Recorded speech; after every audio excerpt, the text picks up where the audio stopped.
하나님의 말씀 민수기 26장 52절 26장 52절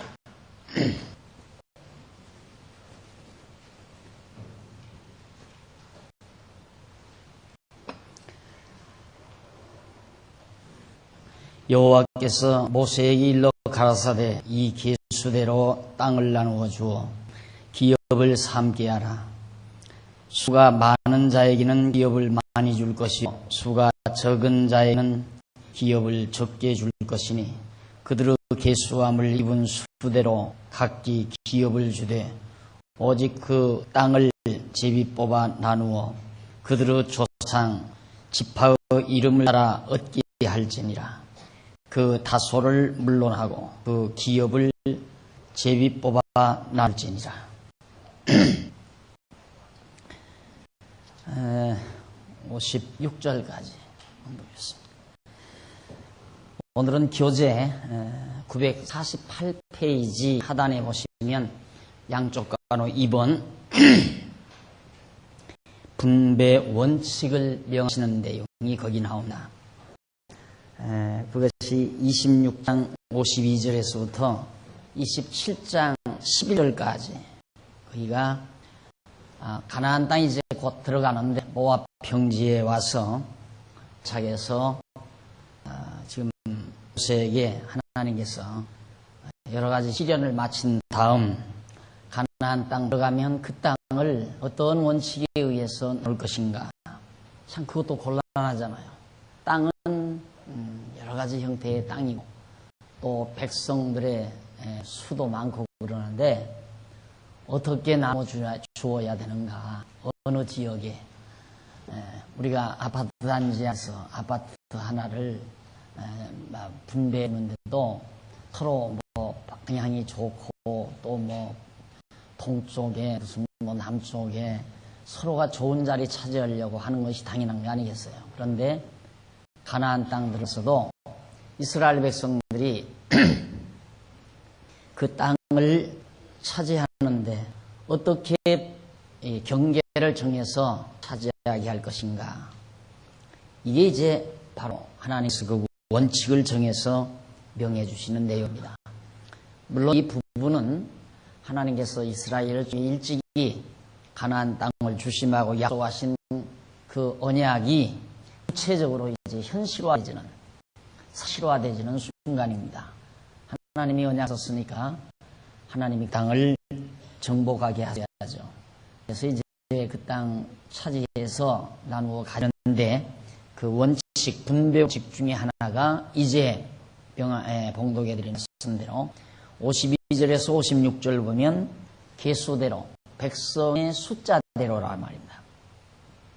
백성의 수를 헤아린 대로 땅을 분배해 주어 기업을 삼게 하는데 그것도 제비를 뽑으라는 거예요.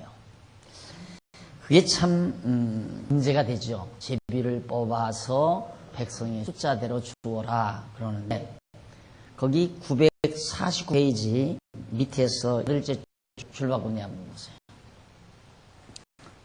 그런데 이 분배 원칙에는 이해되기 어려운 부분이 있다. 그것은 땅을 제비 뽑아 나누어 가지게 되는데 어떻게 수가 많은 자가 많은 땅을 가지게 되고 수가 적은 자가 적은 땅을 가지게 되느냐는 것이다.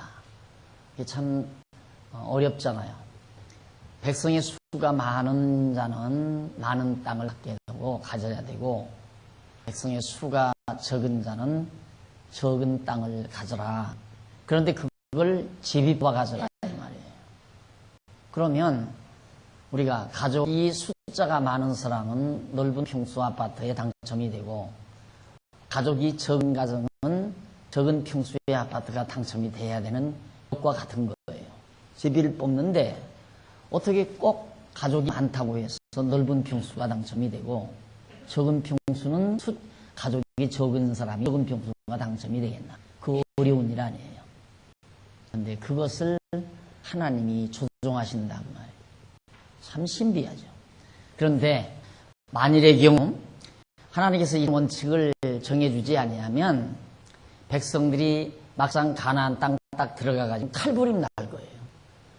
여호수아 살아남지도 못하고요. 여호수아 벌써 돌에 맞아 죽거나 멍이로 맞아 죽을 거예요. 왜 저 사람들에게 저 좋은 땅 주고 우리는 이렇게 몹쓸 놈의 악지 땅을 줬느냐? 왜 저 사람들에게는 저렇게 옥토를 주고 우리에게는 이렇게 아주 박토를 주었느냐? 하고 떼죽으로 물려서 막 두들겨 패고 이를 칠 거 아니겠어요? 그래서 하나님이 요지봉 가나안 땅에 가서 절대로 그런 분쟁이 없도록 미리 요단강 편에서 그 분배 원칙을 명해 주십니다. 그러니까 하나님께서 숫자 많은 사람에게는 많은 땅을 주어라 라고 명령했지만 수가 많은 가족에게 많은 지파에게 많은 땅을 주는 것을 누가? 하나님이 결정한다. 무엇으로? 제비뽑음으로. 그러니까 제비를 뽑는 것까지라도 하나님이 일일이 간섭하시는 걸 알 수 있잖아요. 우리가 제비를 뽑을 때 제비통에 이제 그걸 넣고 손을 넣어서 이렇게 휘어서 뽑잖아요. 그걸 우연히 우리는 보통 사람들은 그게 다 우연히 뽑힌다 이렇게 생각하지만 하나님이 그것까지라도 다 조종한다는 걸 알 수 있잖아요. 그러니까 백성도 자기가 손을 넣어서 자기가 뽑았으니까 아무한테 원망할 게 없죠. 네가 그 집을 뽑아서 그 땅 차지했으니까 땅이 비옥하든 아주 땅이 박토이든 아무한테도 원망할 수가 없잖아요. 그래서 하나님이 여호수아에게 가나안 땅 들어가서 그 땅을 정복해서 분배하는 분배 원칙을 하나하나 가르쳐주고 있는 겁니다. 그래서 밑에서 네 번째 줄 중간에 보면 그러나 이 분배 원칙은 이스라엘 자손이 수행하는 것이 아니라 여호와께서 수행하게 하시기 때문에 문제될 것이 하나도 없는 것이다. 여호와께서 수가 적은 자에게는 적은 땅을 제비 뽑게 하시고 수가 많은 자에게는 많은 땅을 제비 뽑게 하시는 것이다. 섭리하시는 것이다. 그러니까 여지껏 아파트 추첨해서 한 번도 당첨되신 분이 있죠. 원망하면 안 돼요. 그게 하나님의 뜻이에요. 우리도 아파트 하나 살아보려고 애를 써도 여지껏 한 번 해보지를 못했어요. 네. 그런 것들을 우리는 그냥 재수가 없다. 원망하고 불평하고 짜증스러워하고 왜 하나님은 나를 안 도와주나 이렇게 생각하지만 하나님이 더 그렇게 해야만이 좋으니까 그렇게 해 가시는 거예요. 그러니까 내 소원대로 안 된다고 해서 짜증 부리고 불만하는 것은 하나님이 없다고 믿거나 그 사람은 하나님이 없다고 생각하거나 아니면 하나님이 있다고 생각해도 만약에 하나님이 있다고 생각하면 하나님을 원망하는 자이거나 둘 중에 하나예요. 그렇잖아요. 그러니까 내가 내 소원대로 안 된다고 짜증하고 불만스러워하는 것은 하나님을 부정하는 사람이거나 또 살아계신 하나님에 대한 원망을 토로하는 사람이나 둘 중에 둘 다 잘못하는 거 아니에요. 하나님이 없다 하는 것도 미련한 시고요. 하나님을 원망하는 것도 어리석은 일 아닙니까? 그러니까 그런 바보스러운 일은 하지 말아요. 그래서 쉬운 말로 그래서 되는 대로 살아라 이 말이에요. 하나님이 되어지게 하시는 대로 감사함으로 사는 것이 가장 신앙적이다. 하나님을 인정하는 자의 올바른 자세라는 것을 누누이 강조하는 이유가 거기에 있습니다. 그 다음 이제 넘어가서 우리가 57절로 62절까지 950페이지 레위 자손의 계수를 입은 자는 기업이 없다고 그렇게 말씀합니다. 레위인의 계수함을 입은 자는 그 종족대로 이루하니 게르손에게서 난 게르손 가족과 고아에게서 난 고아 가족과 무라리에게서 난 무라리 가족이며 레위 종족들은 이러하니 림니 가족과 헤브론 가족과 말리 가족과 무시 가족과 고라 가족이라. 고앗은 아므람을 낳았으며 아므람의 처의 이름은 요게벳이니 레위의 딸이요 애굽에서 레위에게서 난 자라. 그가 아므람에게서 아론과 모세와 누이 미리암을 낳았고 아론에게서 나답과 아비유와 엘리살과 이다말이 낳았더니 나답과 아비는 다른 불을 여호와 앞에 들이다가 죽었더라. 레위인의 1개월 이상으로 계수함을 입은 모든 남자가 23,000명이었더라. 그들은 이스라엘 자손 중 수에 들지 아니하였으니 이는 이스라엘 자손 중에서 그들에게 준 기업이 없음이로라.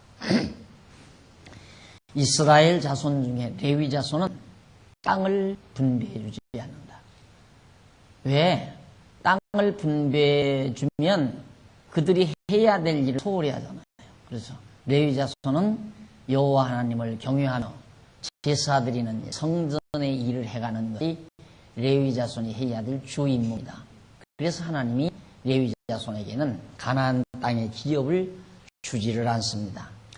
그래서 23,000명에 달하는 이런 많은 레위 자손들이 아무 땅도 없이 그렇게 살게 되는 거죠. 그래서 이제 그 이스라엘 백성들 가운데서 지난번에도 제가 말씀드렸지만 11조 각 지파에서 열의 하나를 소득의 열의 하나를 내서 제사도 드리고 그걸로 하나님 앞에 제사도 드리고 레위 자손들의 양식도 삼고 그렇게 해서 살아가도록 그러면서 그들은 바로 성전에서 제사하는 일만 전념하고 그렇게 만들어 놓습니다.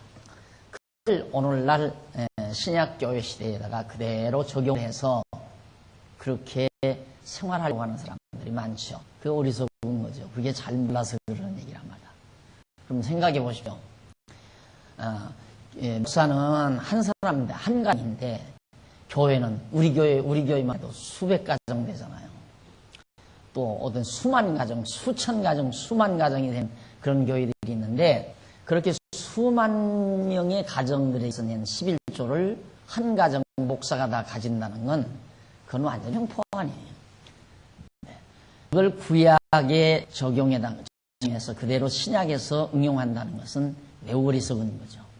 그러니까 사실은 11조라고 하는 것은 레위 자손들이 가지는 것처럼 바로 예수 그리스도는 이제는 아론의 반차가 아니라 멜기세덱의 반차로서 제사장이 됐다고 그랬죠. 예수 그리스도가 멜기세덱의 반차로.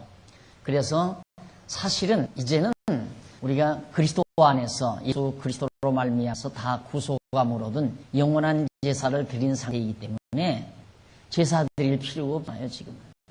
우리는 제사가 필요 없어요 이제. 영원한 그리스도의 제사로 완결되어 있기 때문에. 그런데 제사장이 무슨 필요가 있어요? 그래서 오늘날에는 무슨 구약시대처럼 그렇게 각 지파 11조를 내서 레위 자손들을 먹여 살리듯이 지금 이 시대의 성도들이 11조를 내서 목사 먹여 살리는 그런 시대가 아니라는 것을 다시 한번 강조해 드립니다. 그러나 성경을 성경대로 바르게 못 보기 때문에 그런 폐단이 아직도 우리 한국교회에 많이 남아있어. 오늘 여기 레위 자손들에게 기업을 주지 아니하 하나님이 레위 자손에 기업이 주신다는 것 다시 한번 못을 통하여 레위 자손들에게 명한 내용이 거기 소개되어 있습니다. 그 다음 넘어가서 950페이지 26장 63절로 65절에 보면 여호와의 말씀대로 갈렙과 여호수아만 남고 다 죽었다는 내용이 소개되죠. 이는 모세와 제사장 엘르아사를 계수한 자 그들이 여리고 맞은편 요단과 모압 평지에서 이스라엘 자손을 계수한 중에는 모세와 제사장 아론이 시내 광야에서 계수한 이스라엘 자손은 한 사람도 들지 못하였으니 이는 여호와께서 그들에게 대하여 말씀하시길 그들이 반드시 광야에서 죽으리라 했습니다. 이러므로 여호와의 아들 갈렙과 눈의 아들 여호수아 외에는 한 사람도 남지 아니하였더라. 하나님의 말씀대로 그대로 보여지는 것들을 광야에서 여러 차례 보여줍니다. 바로 이 부분도 정탐꾼이 정탐하고 돌아와서 전부 애굽으로 도로 돌아가자는 그런 보고를 했던 그 세대, 그리고 여호와를 원망했던 그 세대들을 광야에서 다 죽이고 이제는 갈렙과 여호수아만 가나안 땅 들어간다고 말씀하셨는데 그 말씀 그대로 다 죽고 갈렙과 여호수아만 남았다. 그러니까 20세 애굽에서 나올 때 20 이상 된 모든 자들은 다 죽었다 그 말이에요. 그러니까 세대 개초가 깨끗이 되지 않았어요. 아주 뭐 깔끔하게.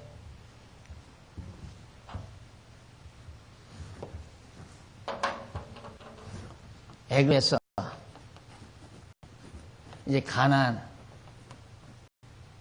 여기 이제 40년 격차가 있잖아요. 애굽에서 가나안까지. 애굽에서 20세 되던 사람이 가나안 들어가는 60세 되잖아요. 네. 요 전부가 60세 미만의 사람은 다 들어가는데 갈렙과 여호수아 두 사람만 60세 이상이 되겠죠. 그리고는 전부 애굽에서 나온 세대들. 한창 애굽의 문화권 속에서 그들의 삶의 문화에 젖어 있던 옛 구습에 젖은 과거 옛 이스라엘 자손들은 전부 다 광야에서 죽었다 그 말이에요. 그와 마찬가지로 우리도 과거의 죄와 사망의 법의 종로로 하던 옛사람, 오늘 우리들에게 옛사람이잖아요. 유혹으로는 안다. 옛사람이 이 세상 60년 사는 동안 여기서 다 죽여요. 옛사람을 죽여요. 여기서. 그리고 여기서 태어난, 이 광야 생활에서 태어난 새 사람, 거듭나고 공생한 새 사람이 자라서 바로 하나님 나라에 진입을 하죠. 그래서 우리가 이 광야와 같은 세상 60, 70년 사는 동안 산 목적이 뭔가 옛사람 죽이고 새사람 살리는 것이 사는 궁극적인 하나님께서 살게 하시는 궁극적인 목적이에요. 그런데 우리는 그것을 망각을 하죠. 그런 걸 망각. 하나님의 목적과 내 목적이 다른 거예요. 그러니까 예를 들어서 만약에 나는 그럴 소질이 충분히 있으니까 하나님께서 그렇다라고 나는 생각을 해요. 만약에 하나님이 나를 젊어서 소년 시절에 내가 부잣집에 태어났으면 나는 이 길로 안 왔을 거예요. 그 당시 그림 공부하려고 했으니까 틀림없이 그림을 그렸을 거예요.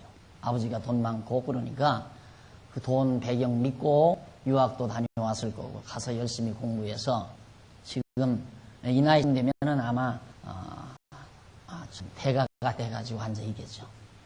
그러니까 하나님께서 그때 가난한 농부 시골 교회 장로님의 아들로 날 태어나게 했다. 난 그걸 확신하고 있어요. 그 다음 청년 시절에 내가 한참 의욕을 가지고 종운동하면서 큰 포부를 품고 활동했던 그 시절 그 일들이 아름답게 그 일이 착착 다 진행됐으면 또 역시 오늘 내가 아니에요. 나는 사회운동가나 사상가나 이런 자가 됐지 아마 오늘 이 목사로서 강단에 서지는 않았을 거예요.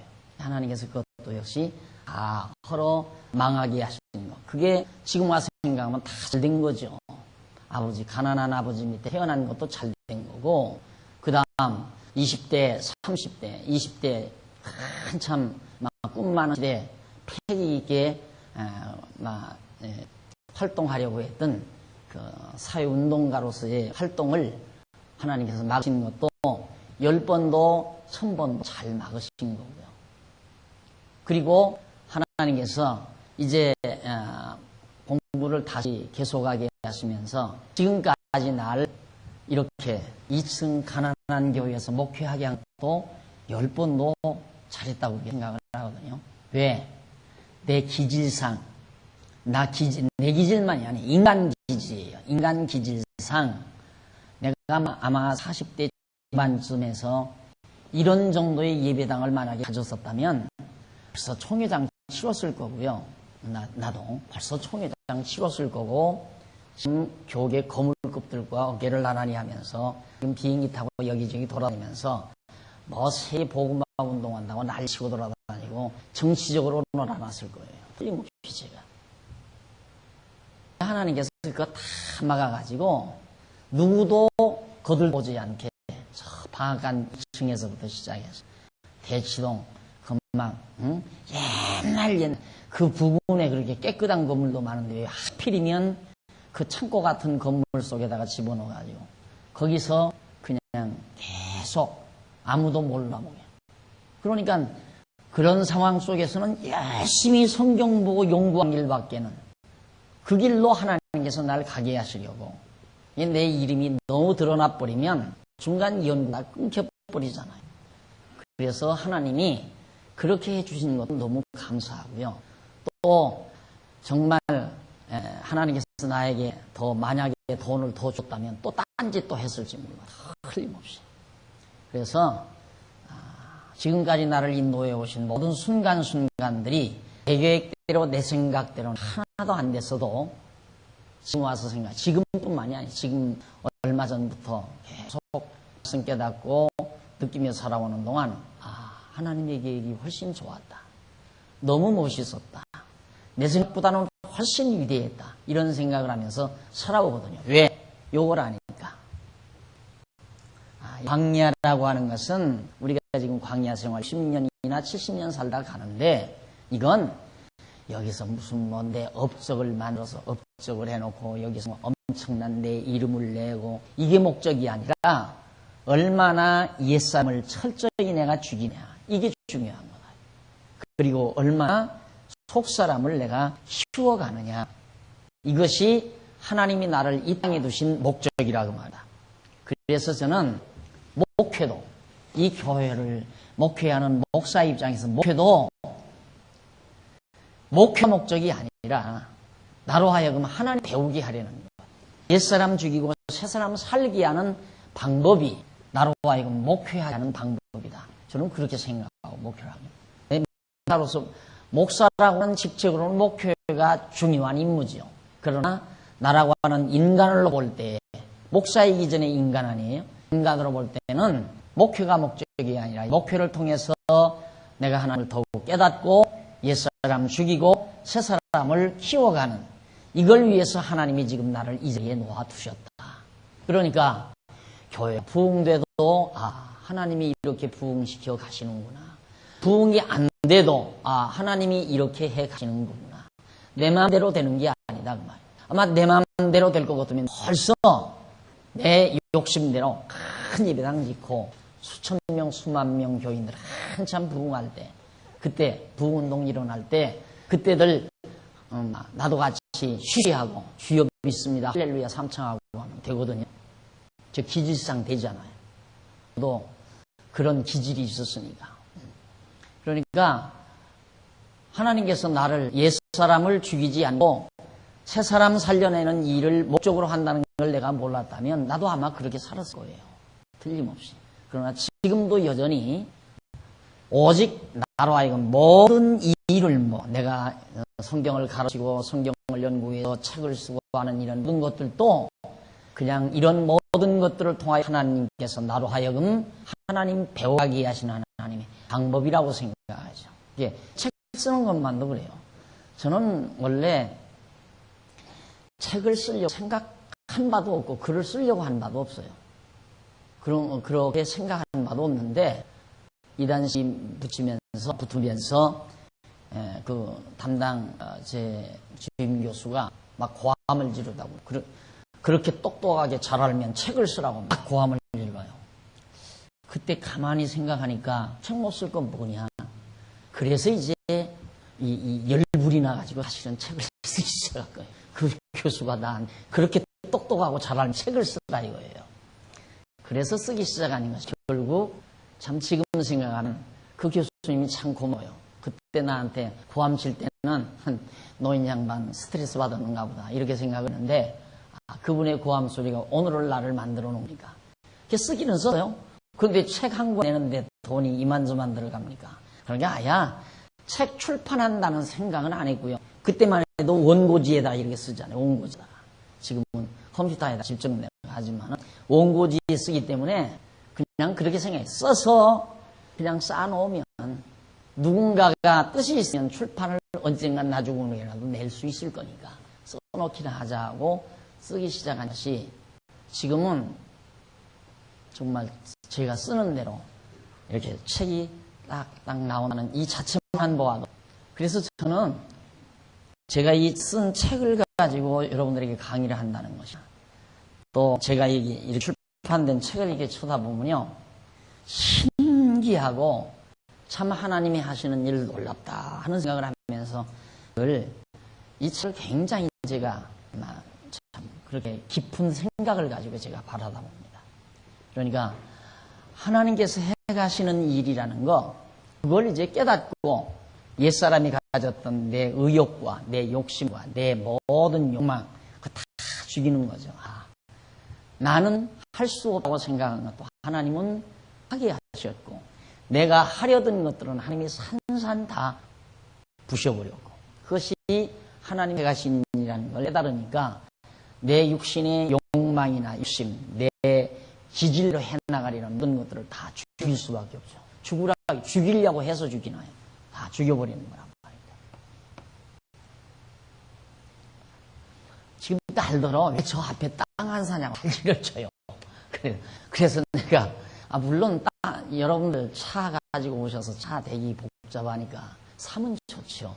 그러나 살 환경이 안 되는 걸 어떻게 사요? 안 판다는 데서 그 사람 맥다가면서 땅을 뺏어와요, 날들어.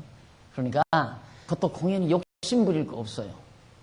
하나님께서 저 땅을 우리에게 주어서 정말 우리 귀염둥이들에게 노트라도 좀 만들어주고, 여러분들 차 놓아서 마음껏 대고 편안한 마음으로 공부하다 말고 몇 번 나오시랍니다. 차 좀 기다랍니다. 예배 도중에도 그러잖아요. 예배 도중. 네, 그러다가 보면 하나님이 이 모습이 보기가 좋으실까 네, 속으로 그런 생각을 해요. 지금 한참 말씀을 드려야 될 시간인데 5651번 4431번 나가시오 이러고 목사가 광고를 해야 돼요. 이제 그 꼴 보기 싫으면 하나님이 주시겠지만은 그것도 억지로, 뭔 일을 억지로 하려고 할 필요, 억지가 들어가면 벌써 속에 욕심이 나는 거고요. 하다가 안 되면 속상하고요. 그러니까 하나님 되게 하시면 하고 안 되게 하시면 말고, 이것이 바로 우리들의 옛사람의 욕심을 다 저버리는 것. 그러나 보통 사람들은 안 그러잖아요. 목표 걸어놓고 이거 해야 한다. 하려고 하다가 안 되면 막 화가 나고 치고 속이 상하고 위증이 일어나고 그러면서 산다 이 말이에요. 그게 젊은 날에는 그러지만 거듭 부탁하지만 성도대학 그래도 이렇게 공부하시고 나이가 한 5, 60 됐으면 이제 마음 정리해요. 욕심 다 저버리고 마음 편안하게 하나님이 주신 대로. 아직 30, 40대는 철부지에서 아직도 욕심에 사로잡혀서 산다지만 50이 접어들면 이제 철 좀 들어요. 제발. 그리고 편안한 마음으로 하나님이 주신 것 가지고 옛사람 죽이려고 하나님이 나를 이 광야와 같은 이 고달픈 세상에 놓아두셨구나. 지난번에도 저녁에 9시나 됐나요? 10시나 돼서 어디 지방교회 어느 권사님 남편이 세상을 떴다고 그래서 제가 가지 않았어요. 그런데 뭐 얘기 들으니까 그 권사님이 그곳에 뭐 부자래요. 부자인데 남편 돌아가셨잖아요. 그러니까 어느 성도님이 옆에서 소년 시절로 다 돌아가셨으면 좋겠고 그러니까 무슨 소리야. 이대로 살다가 하나님 빨리 부르는 게 소원이야. 그 말 듣고 저분 정말 하나님 나라 소망 분명히 적고 이 세상에 꿈이 있는 게 아니라 저 나라에 꿈이 있구나. 이런 생각을 하면서 참 좋은 분 내가 문상으로 왔다 하는 생각을 하고 밤에 돌아왔습니다. 사실 그렇잖아요. 우리가 이 광야와 같은 세상에다가 무엇 이루어 놓으려고 자꾸 생각하면 옛사람이 자꾸 살아나요. 그리고 옛사람이 죽는 것은 이 땅에다가 무엇 이루려고 자꾸 하지 말고 하나님이 하게 하시는 일이나 열심히 충성스럽게. 지금 이것도 하나님이 하게 하셨으니까 열심히 충성스럽게 이렇게 하지. 늘 그러잖아요.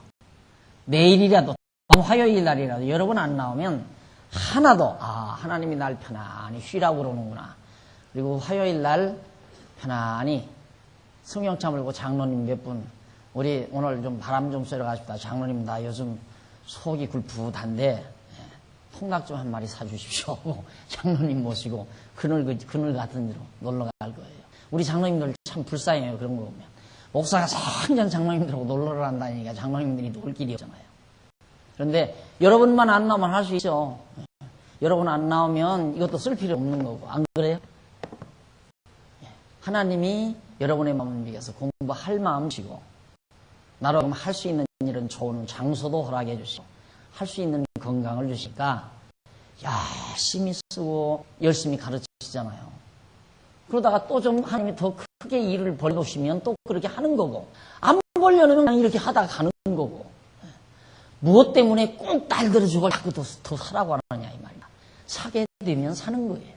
사게 되면 사고 그래서 이제 사게 되면 우리 귀염둥이들 좋은 이쁜 방도 하나 더 만들어주고 우리 유아부들 구석방 그만한 구석방 관리실 좀 구석방 거기서 그냥 꼭 뭐 같으냐면 명태알 있지요. 명태알 막 그냥 다갈다갈 모인 거죠. 그런 모양에서 애기들이 공부하는 마음 상하고요. 하나님께서 저 모습 보면 좀 하나 좀 얘기해 주면 좋겠다 하는 생각을 늘 하고 사는데 하나님이 하게 해주시면 하는 거고요. 그걸 위해서 그거 목적으로 막 욕심을 부리거나 그래서는 안 되나요. 하나님이 여건 주시면 하는 거고 안 주시면 지금 하게 하신 일이나 열심히 하면 되는 거고 내가 지금 일이 모자라서 못하는 게 아니잖아요. 일은 얼마든지 하면 얼마든지 하거든요. 그런데 왜 자꾸 더 욕심을 부려요. 하나님이 하게 하신 일 열심히 그냥 하다가 조용히 부르시는 날 가면 되잖아요. 이게 새 사람이 자라나는 거란 말입니다. 그러니까 어지간히 내 속사람이 크면 하나님이 날 불러가요. 이것이 광야 생활 진정한 이스라엘 백성의 의미이듯이 오늘 우리의 삶의 진정한 의미도 옛사람을 죽이는 데 있다. 작년보다는 금년이 더 죽어야 되고 금년보다는 내년이 더 죽어야 되고 성도대학 1학년생보다는 2학년생이 더 좀 죽어야 되고 3학년생이 더 속사람이 커야 되고 4학년생은 커야 되고 이렇게 하루하루 우리 속사람이 자라나는 것이 바로 이 세상을 올바르게 살아가는 가장 슬기로운 자태라는 것을 여러분들이 잊어서는 안 됩니다. 그 다음 넘어가서 952페이지 중간에 보면 27장 1절로 5절에 보면 슬로바스 딸들이 기업 분배 문제로 모세에게 항의를 합니다. 이거 보십시오. 그렇게 하나님께서 원칙을 다 정해줬는데도 땅 잘못 분배해 준다고 항의가 들어와요. 1절 요셉의 아들 므낫세가 므낫세의 현손 마기르 증손 길르 손자 헤르 아들 슬로브아스 딸들 아들은 오고 딸들만 있는데 딸들이 나와서 그 딸들의 이름은 말라와 노아와 호글라와 밀가와 다르사라 그들이 회막문에서 모세와 제사장 엘르아살과 족장들과 온 회중 앞에 서서 가로되 우리 아버지가 광야에서 죽었으나 여호와를 거스려 모인 고라의 무리에 들지 아니하고 자기 죄에 죽었고 아들이 없나이다. 어찌하여 아들이 없다고 우리 아버지의 이름이 그 가족 중에서 삭제되리이까. 우리 아버지의 형제 중에서 우리에게 기업을 주소서 하매 모세가 그 사연을 여호와께 통하니라. 이연이 생겼어요. 하나님께서 명하신 말씀 외에 딸들만인 경우는 어떻게 하는가 그거에 대해서 구체적으로 하나님께서 명하지 않아가지고 이 레위자손 슬로브와서 딸들만 때문에 땅을 기업으로 받지를 못한 거예요. 그럼 어떻게 살아요, 딸들만? 그러니까 모세가 당연히 물어야 되잖아요, 하나님 앞에. 자, 이런 어떻게 해야 됩니까? 하고 하나님 앞에 이제 물어야 될 말입니다. 그래서 거기 보면 953페이지에 보면 다섯째 줄 중간에 보면 품이라는 말 나와요. 거기 본문에 품이라는 말은 히브리 원문으로 카라브라고 하는데 이는 가까이 접근하다 또는 가까이 가다라는 뜻입니다. 그러니까 하나님께 나아갔다 그 말이에요. 하나님 모세가 슬로보아스의 딸들이 자기들의 문제로 항의를 하니까 모세가 하나님께 묻기 위해서 하나님 앞에 가까이 접근을 했다. 이런 뜻입니다.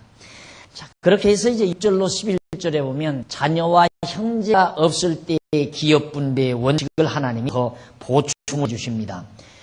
그래서 모세의 일러 가라사대 슬로보아 딸들의 말이 옳으니 너는 반드시 그들의 아비의 형제 중에서 그들에게 기업을 주어 얻게 해야 돼. 그 아비의 기업을 그들에게 돌지니라. 너는 이스라엘 자손에게 고하여 이르기 사람이 죽고 아들이 없거든 그 기업을 그 딸에게 돌릴 것이요 딸도 없거든 그 기업을 그 형제에 줄 것이요 형제도 없거든 그 기업을 그 아비의 형제들에게 줄 것이요 그 아비의 형제도 없거든 그 기업을 가장 가까운 친족에게 주어 얻게 할지니라 하고 나 여호와가 너 모세에게 명한 대로 이스라엘 자손에게 판결의 율례가 되게 할지니라.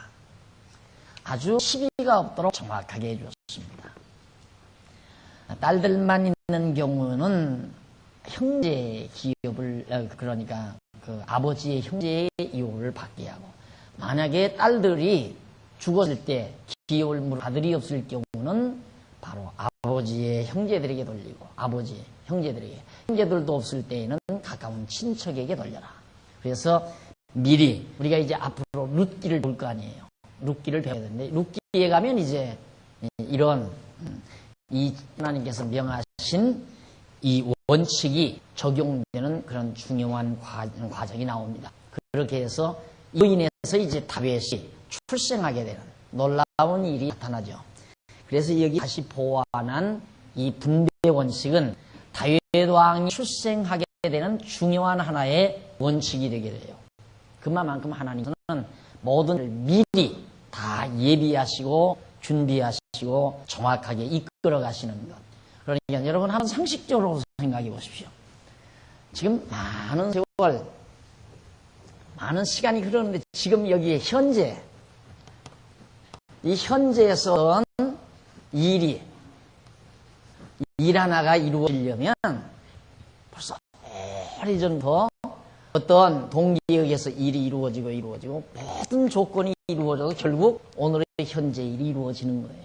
그냥 당장 이 순간 일이 뭐 하고 이루어지는 게 아니라 오래전부터 모든 일들이 종합적으로 연결이 돼서 그러니까 이걸 안 하고 해도 어리석은 장난을 안 해 인간이. 저 정도만 알아도 어리석은 미련한 욕심을 가지고 살아가지 않는다 이 말이야. 내가 욕심 부린다고 당장 욕심 부린다고 내 욕심대로 됩니까? 안 될 게 너무 분명하잖아요. 그러니까 그저 이것만 봐도 내 노력으로 되지 않는다. 내 노력으로 되려면 여기서부터 거슬러 올라가서 몇백 년, 몇천 년 전으로 거슬러 올라가서 다 만사를 또 고쳐야 오늘 내 일이 이루어진다. 그 일을 내가 어떻게 해? 내가 몇천 년 전으로 어떻게 거슬러 올라가서 여기서부터 모든 일을 다 뜯어 고치느냐. 그렇게 해서 오늘 내가 원하는 일이 되게 만들어 가겠는가. 불가능한 거 아니에요? 하나님께서 바로 다윗 왕이 태어나게 하시려는 중요한 일도 벌써 모세 때 이렇게 땅을 분배하는 분배 원칙 하나를 만들어 놓잖아요. 하나님께서. 거기를 겨냥하면서. 이렇게 하나님이라야 계획하신 대로 뜻하신 바로 일을 이뤄가시지 인간이 어떻게 그 모든 일을 만들어가느냐 말입니다. 자, 그래서 결국 이제 알들에게도 기업을 주는 그래 넘어가 보면 154페이지 위에서 세 번째 줄 바로 거기 히브리 나옵니다. 거기 보면 두 번째 줄 판결의 율례. 그 판결의 율례란 말은 무슨 뜻이냐면 정당한 율례, 올바른 율례, 정당한 율례라는 그런 뜻입니다.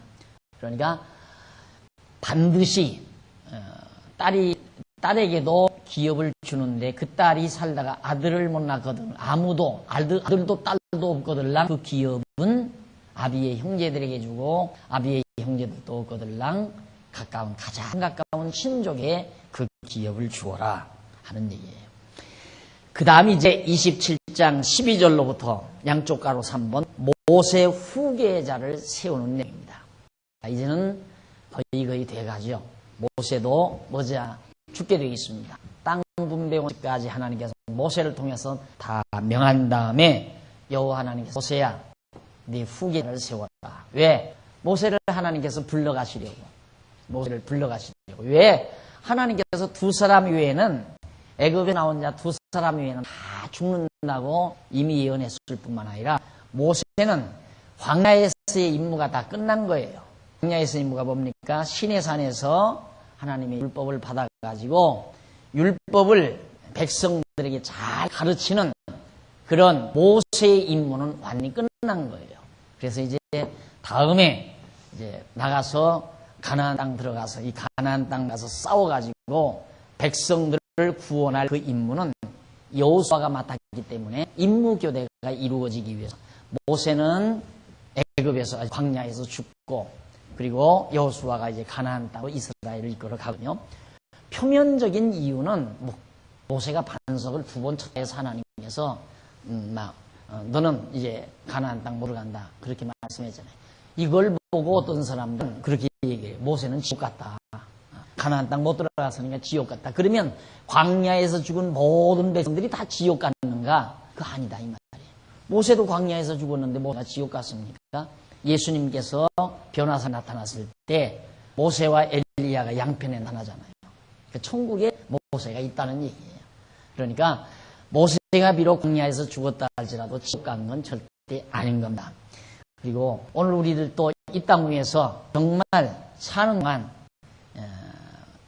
우리들이 육신의 소욕 따라 살았다고 해서 그렇다고 해서 지옥 가거나 멸망받거나 우리 다 육신의 소욕 따라 살잖아요 이 세상. 그러다가 마지막 죽으면서 육신의 소욕 다 저버리고 속사람 신령한 속사람이 새 사람을 입고 하나님 나라에 이제 들어가게 되는 거거든요.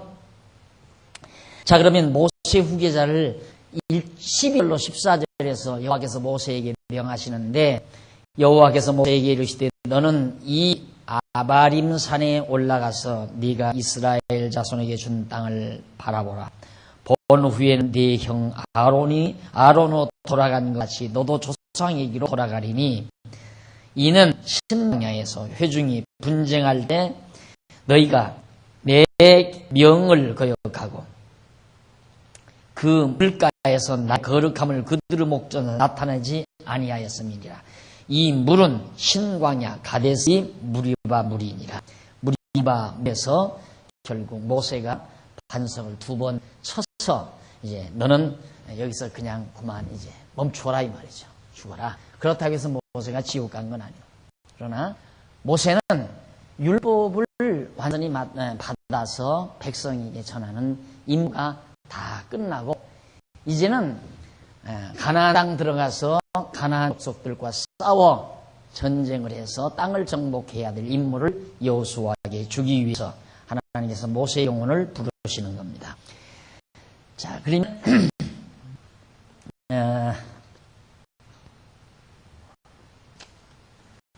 27장 955페이지 27장 15절로 17절 예고의 말씀을 들은 모세가 여호와께 지도자를 구하는 내용이에요.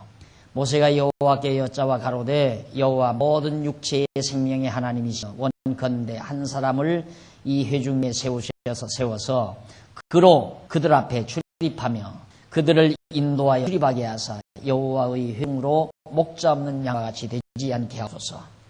를 세워야 됩니까? 하고 모세가 하나님께 그렇게 기도를 했습니다. 그러자 모세에게 여호수아 데려다가 후계자로 세우라고 하나님께서 명령하라. 하나님께서 후계자 누가 모세의 후계자가 될 것인가? 모세 마음대로 세우는 게 아니라 하나님께서 여호수아를 통하여 세우도록 가져다 데려다 놓습니다. 거기 이제 밑에서 보면 밑에서 네 번째 줄 앞부분에 보면 안수하고라는 게 나오죠. 그러니까 모세가 여호수아의 안수에 한번 본문 읽어줍시다. 18절 여호와께서 모세에게 이르시되 눈의 아들 여호수아에게 신에 감동된 자니 너는 데려다가 그에게 안수하고 그를 제사장 엘르아살 온 회중 앞에 세우고 그들의 목전에서 그들에게 위탁하여 네 존귀를 그에게 돌려 이스라엘 자손 온 회중으로 그에게 복종하게 하라. 그는 제사장 엘르아살에 설 것이요 앞에 엘르아살 앞에 설 것이요 엘르아살은 그를 위하여 우리의 판결법으로 여호와 앞에 물을 시며 그와 온 이스라엘 자손 온 회중은 엘르아살의 말을 쫓아 나아가며 들어올 것이니라. 근데 거기 안수하고라는 밑에서 네 번째 줄 나와요. 이 말은 웨스체타 에트란 말입니다. 에트야데카라는 그런 말인데 이는 손으로 단단히 세우고 서로 단단히 세우고라는 의미입니다. 다음은 그를 제사장 엘르아살과 회중 앞에 세우는 것이다 라고 해서 이게 모세가 아론을 후계자로 세울 때 손으로 단단히 세워서 바로 그로 하여금 이스라엘의 후계자가 되도록 만들었다. 그걸 안수다라고 그렇게 번역을 한 겁니다.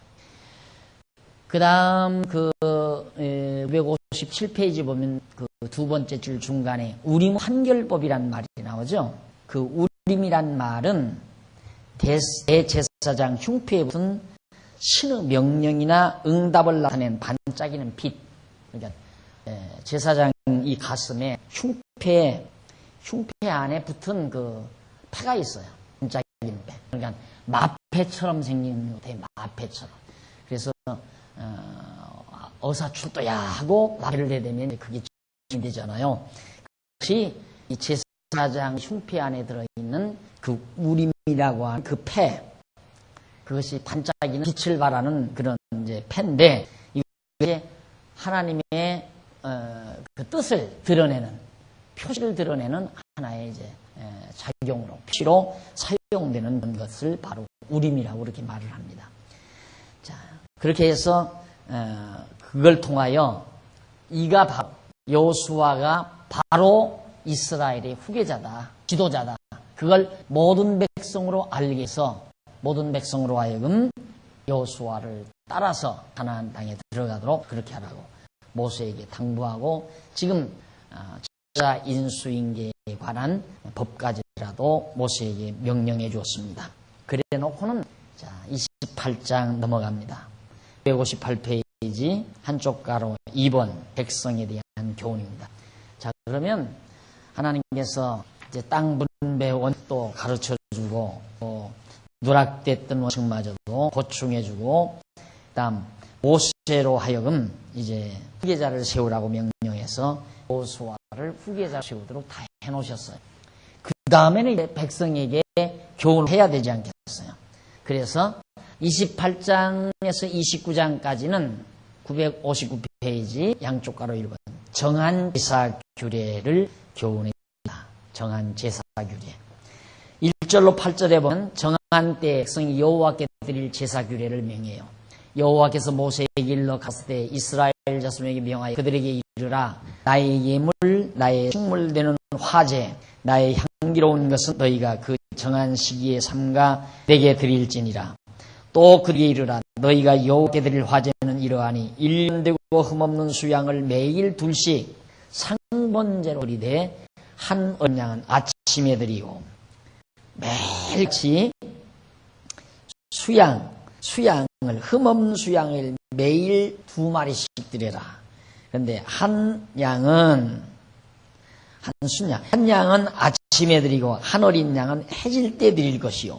또 고운 가루 에바 10분의 1에 빠낸 기름 흰 4분의 1을 섞어 소재로 드릴 것이니 이는 시내 산에서 정한 상번제로서 여호와께 드리는 향기로운 화제며 또 전제는 어린 양 하나에 흰 4분의 1을 드리되 거룩한 곳에서 여호와께 독주의 전제를 부어 드릴 것이며 해질 때에는 그 한 어린 양을 드리되 그 소제와 전제를 아침 것까지 여호와께 향기로운 화제로 드릴 것이니라. 그래서 상번제예요. 상번제. 항상 상자. 항상 드리는 번제라죠.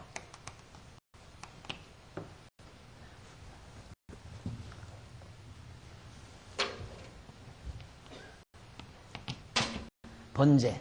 항상 쉬지 않고 늘 빠지지 않고 날마다 그러니까 그렇게 제사를 드리라고 하는 것은 백성으로 하여금 항상 잊어버리지 않게 하려는 거죠.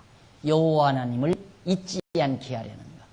하나님이 그걸 늘 받아 잡수는 게 아니라 제물을 드리는 연기, 번제물이 더 무럭무럭 연기가 솟잖아요. 그러니까 아침에 일어나서 그 연기를 보고 여호와 하나님을 기억하고, 저녁에 또 번제 제단에서 피어오르는 연기를 백성들이 계속 보고 역시 여호와 잊지 않고 잠자리에 들고, 이게 바로 이스라엘 백성들에게 주는 하나님을 기억하게 하는 방법이었어요. 그러니까 우리 하루 살다 보면 잊어버리는 수도 있잖아요. 아침에 일어나서 동안 이리저리 분방하게 살다 보면 벌써 또 예습성으로부터 돌아가 있죠. 하나님 여호와 잊어버리게 되고, 저녁에 또 다시 기억하고 잠자리에 들게 하고, 아침에 일어나서 기억하고 하루해를 보내게 하고, 이것이 아주 이스라엘 백성들로 하여금 경건 생활을 하도록 만들어가는 중요한 하나님의 섭리였어요. 이 상번제라고 하는 것이. 저걸 레위 자손들은 항상 끊임없이 해야 돼요. 끊임없이. 거기에다가 이제 죄지면은 속죄제물들을 가져오는 늘 제사를 드려야 되고. 그러니까 이스라엘 백성들로는 저 제사만 제대로 드려도 여호와는 잊을 수가 없죠. 항상 기억할 수밖에 없는데, 문제는 이방 사람들의 해습을 닮아가면 그게 문제예요. 이방 민족과 더불어 살다가 보면 이제 그들의 문화에 젖어버리니까 여호와 하나님을 잊어버리게 되거든요. 그 다음 이제 넘어가 보면 안식일에 백성이 여호와 드릴 제사규례를 명합니다. 날마다 아침 저녁으로 그러지. 그 다음 이제 안식일에 일주일에 한 번씩 일하지 않고 안식일에 하나님 앞에 제사 드리죠. 어느 결에 여호와 하나님을 잊어버리겠어요. 전 어렸을 때 아주 그 외정시야에서 살면서도 그랬고, 6.25 동란 그때는 뭐 불도 못 켜고 살지 않았어요. 불도 못 켜고 사는데 아침에는 경건이 없어요. 집안에 경건이가 없고, 언제 있느냐면 이제 저녁에 있거든요. 저녁에.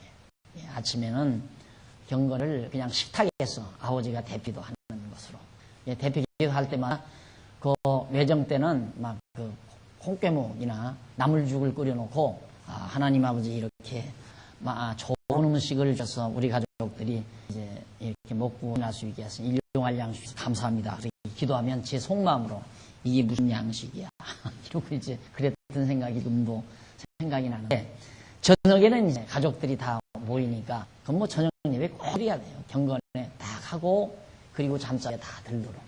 아버지가 다 오느라 하면 뭐 전부 아버지 방으로 모이죠. 모이면 딱 둘러앉아서 이제 아버지가 찬송 부르고 성경 읽고, 그리고 돌아가면서 하나씩 기도시고, 그러면서 이제 어린 시절 그렇게 살았습니다.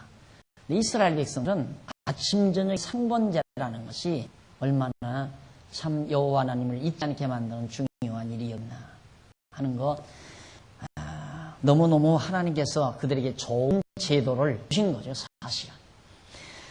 그래서 이제 거기에다가 이제 안식일까지 주어가지고 일주일마다 일하지 않고 여호와 하나님만을 기억하고 살게 만드는 그런 제도를 허락해 준 겁니다. 그 다음 961페이지 이 8장 11절로 15절 매월삭.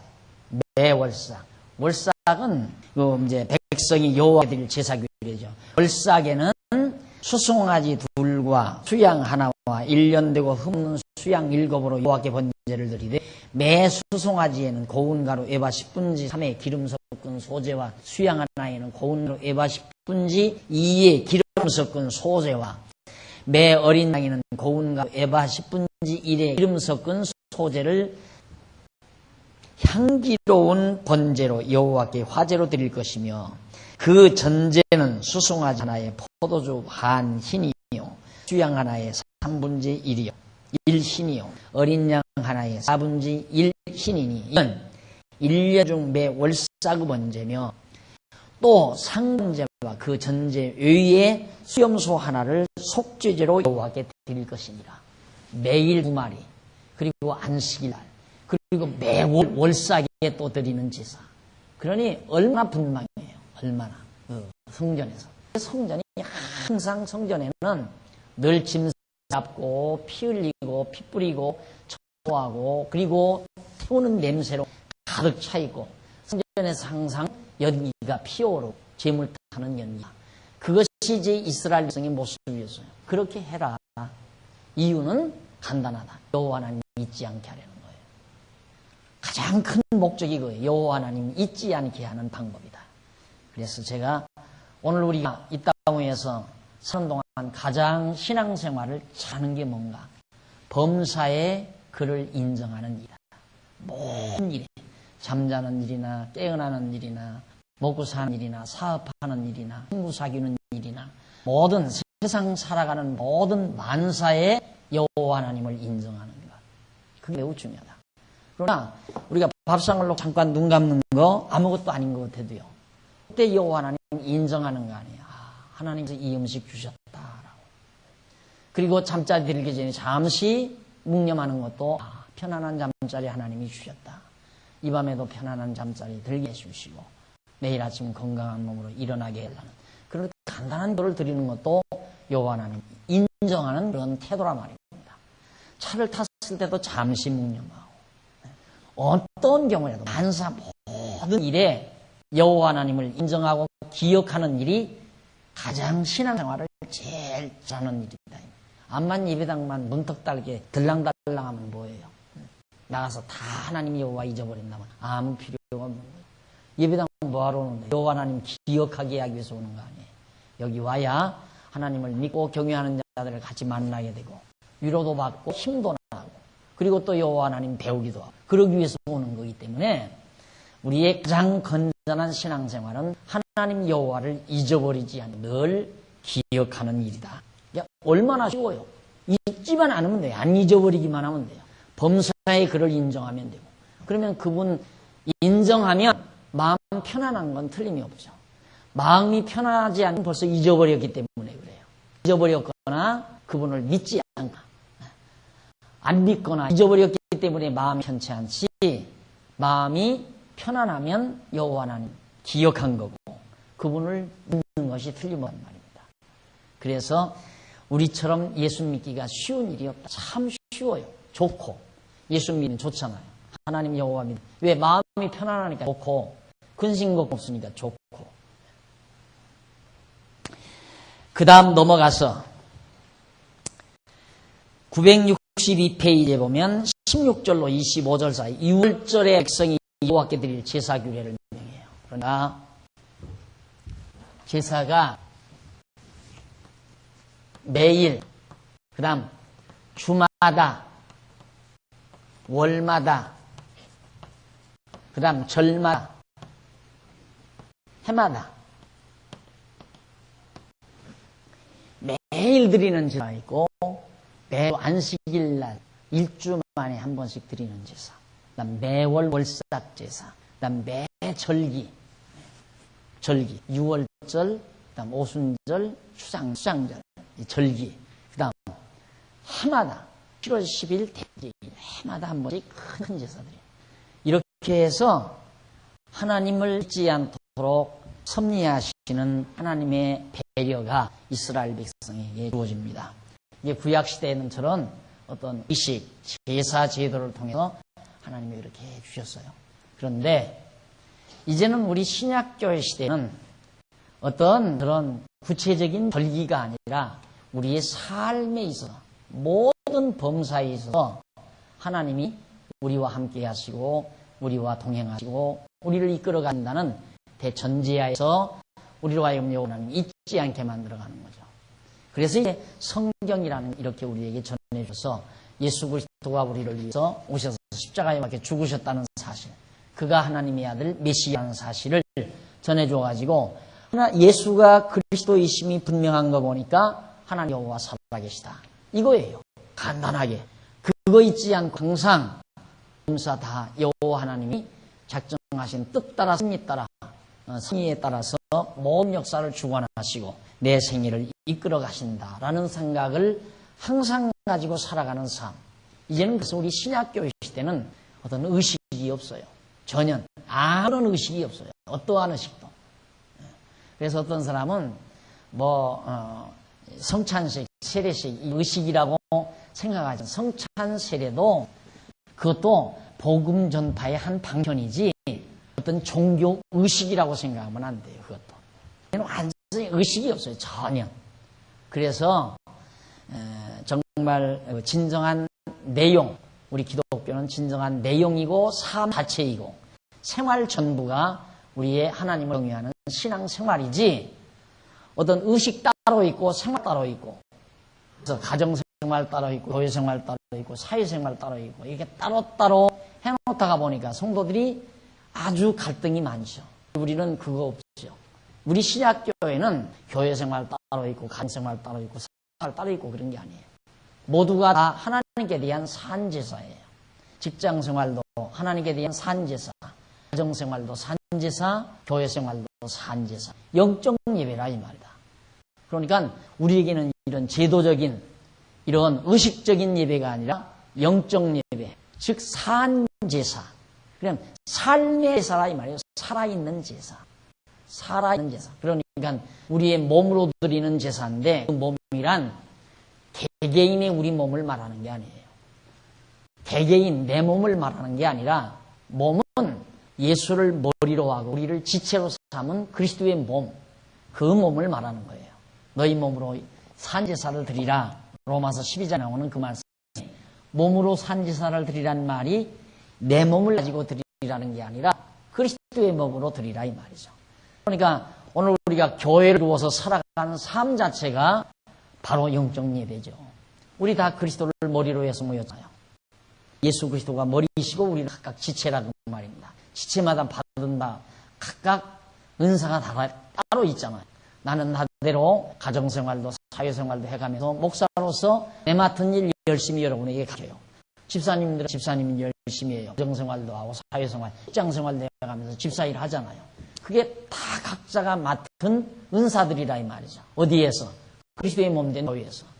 그 은사 따라 그냥 살아가는 삶 자체가 산제사 이 말이에요. 영적 예배. 그러니까 우리의 신앙생활이란 이런 제도적인 어떤 형식이 따로 있는 게 아니라 그냥 삶 자체다. 이것이 하나님 앞에 드려지는 살아있는 제사라고 하는 것을 거듭 여러분들에게 다시 한번 강조해 드립니다. 그 다음 이쪽에 보면 77절이 나와요. 그건 이제 오순절을 말하죠. 9월절이 지난 다음 오순절.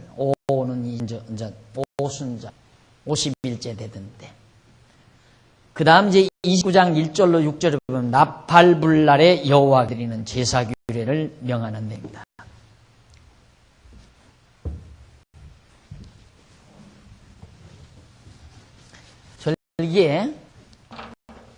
절기에 이제 6월절, 7절 조금 너무 한번 수장절 나오는 거예요. 나팔불날 나오고 10월 10일에 이건 이제 10월 10일 대제이 또 나오죠. 1년에 한 번 드리는 거. 7월 15일 여호와께 드리는 제사도 나오고요. 그렇게 해서 지금 이렇게 드리는 제사들이 지금 하나하나 다 백성들에게 지금 제시되고 있습니다. 이렇게 해서 하나님 여호와를 잊지 않게 하시려는 거죠. 거기 이제 각 절기에 대해서 우리 차 한 잔 드시고 계속해서 말씀 듣도록 하십시다.